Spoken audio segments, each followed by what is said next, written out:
Araw sa inyong lahat. Maraming salamat po at magkakasama tayo muli ngayon. No? Naghahain po ako ngayon ng aking counter affidavit. No? At itong counter affidavit pong ito ay sinumpuan ko sa harapan ng Philippine Embassy, Philippine Consulate sa Abu Dhabi, United Arab Emirates. Para po masampahan ako ng kaso for syndicated human trafficking, kinakailangan mapruebahan ng mga nagrereklamo na mayroon trafficking na posibleng nangyari at ako nga ang posibleng responsable dyan. No? Ang elemento ng trafficking ay yung akto na pagre-recruit, yung pamamaraan sa pamamagitan ng pananakot o panloloko, at ang kadahilanan ay para pagsamantalahan yung trabaho ng tao na naging biktima. Unang-una, sa supplemental affidavit, wala pong kahit anong aligasyon na ako po ay nag-recruit sa pamamagitan ng pananakot o panloloko at para pagsamantalahan ang kanilang trabaho. Wala pong kahit anong aligasyon na ginawa ko yung bagay na yan. Dalawang bagay lang po ang naging basihan ng CIDG at ng PACC para ako isampahan ng reklamo. Yung pagsama ko kay Cassie Ong sa PAGCOR para magbayad ng gifts doon sa pagkakautang nila dahil nga di umano'y nadispalkohan sila, at saka yung papel na nagpapakita na ako di umano ay legal counsel. No?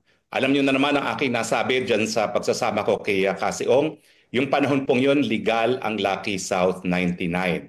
May lisensya po sila hanggang Enero. So hindi po ako naglakad para magkaroon ng lisensya ang Lucky South. Tinulungan ko lang po sila para magkaroon ng rescheduling of payment dahil ang sabi nga nila na biktima sila ng pagdidispalko. Pangalawa, yung papel po malinaw. Sang-ayon po sa rules of court, kinakailangan merong mag-authenticate niya. Yung nakakita na ginawa yan at siya ang gumawa. Wala po akong kinalaman sa papel na yan at si Cassie Ong mismo sa kanyang testimonya sa Senado at sa kanyang sinumpang salaysay ay nagsabi na nagkamali lang po yan paglagay ng aking pangalan. Ganun pa man, kung ako'y legal counsel, na hindi ko naman talaga inaamin at tinatanggi ko yan, pinasisinungalingan ko yan, ang katotohanan ay pagiging abogado ay hindi krimen. Dahil ang ginagawa ng mga abogado, masigurado ng lahat ng operasyon ng kanilang mga kliyente ay sang-ayon sa batas. At ako nga po ang nagsabi nung matapos na ma-verify na hindi sila na-renew ng lisensya na dapat huwag mag-ooperate ang Lucky South dahil madadamay ang Whirlwind na siya nagpapaupa ng premises nila sa Lucky South. At kaya nga naman po nung sila nag-raid, nung araw na nag-raid sila sa Porac, wala po silang nakitang operasyon. So yan lang po ang aking opening statement. I am ready to answer questions. Hi, Sir. Luisa po from PTV. You mentioned, sir, na notarized po yung inyong counter affidavit sa Abu Dhabi. Are you currently po in Abu Dhabi, sir? I'm no longer in Abu Dhabi. I went to Abu Dhabi para ma-subscribe yan, but I'm no longer in Abu Dhabi.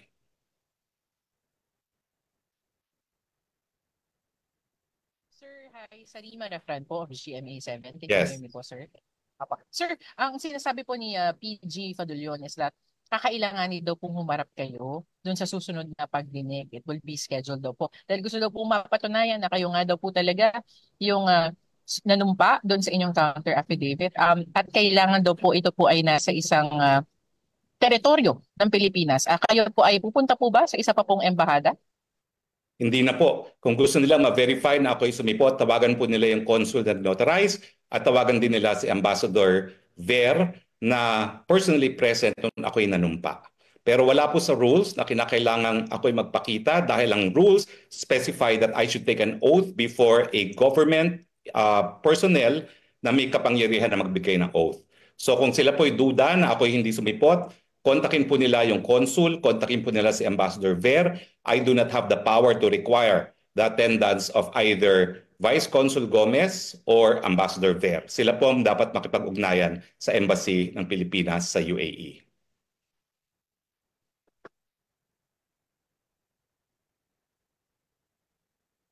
Yes, meron pa pong ibang katanungan? Sir,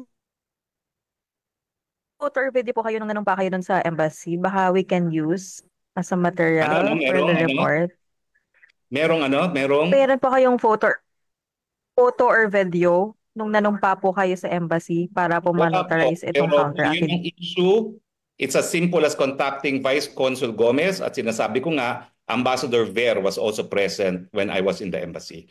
So yun ang gusto nilang pakay, ask the public officers dahil hindi po magsasinungaling ang Vice Consul at Ambassador ng Pilipinas sa UAE.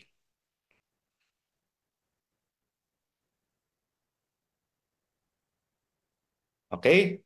Meron pa pong katanungan? Sir, sorry last. Pahabol po sana, sir. Confirm lang po sana namin. Currently, are you in the country, in the Philippines, sir? Or nasa labas pa din po ba sana kayo? I am still outside the country. Thank you, sir. Sir, pahabol lang po sa lima again of GMA. If kung maaari lamang po, no, I'm just gonna try. Can you share details po kung kailan pa po kayo nawala sa bansa, umalis? No comment on that one. I respect that, sir. Maraming salamat po. Thank you din po for understanding. Sir Ben po sa PNA. How about yung nature ng visit nyo to the Middle East?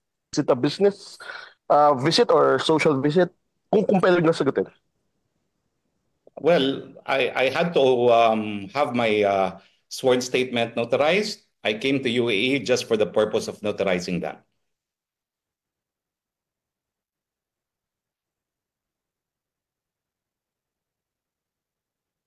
Sir, last na po, baka lang gusto niyong mag-comment dun sa impeachment case on VP Sara. Do you have any statement regarding po that? Well, unang-una kung sino man po yung gumawa ng impeachment, nakakahiya po. Ako po ay nag-draft na ng 3 impeachment complaints sa aking karera. Hindi naman ako magsasampa ng ganun. Wala namang kabisibasihan ang mga impeachment grounds niya. Patibing pagiging di umano spoiled brat ay naging ground na for impeachment. Ganun pa man, I recognize that impeachment is a political process, it's a numbers game. Pero sa panahon ng eleksyon, I'm sure itong mga kongresista mag-iisip kung nais nilang magalit yung 32 million na bumoto para kay Inday Sara Duterte. Meron nga gumawa ng computation na kung pag sasama-samahin mo lahat ng boto na nakuha ng mababang kapulungan, hindi pa yan aabot sa 32 million. So it's a political game. We know that it's a numbers game, pero panahon din ng eleksyon. At ako, dahil ako'y politiko ron, mag-iisip ako ng 10 beses bago ako magsuporta na walang basihan na impeachment complaint.